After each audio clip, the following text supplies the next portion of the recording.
I'm going to do it with a beautiful two-tone color. So I'm using a darker, like a winey pink shade. With my lip brush, I am creating the shape of the lip very, very softly.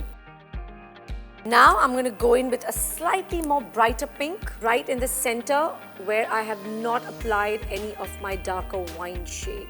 And then I'm going to go back with my darker color and I'm going to start darkening that. This is an amazing way of making your lips look nice and pouty. And now I'm going to enhance this beautiful lip with a nice clear gloss. In the center, you apply the gloss. Just make sure that it's nicely blended into the corners so that it doesn't look like there's a patch of shine right there. This gives a beautiful pouty effect. So anyone who has thin lips can look that amazing.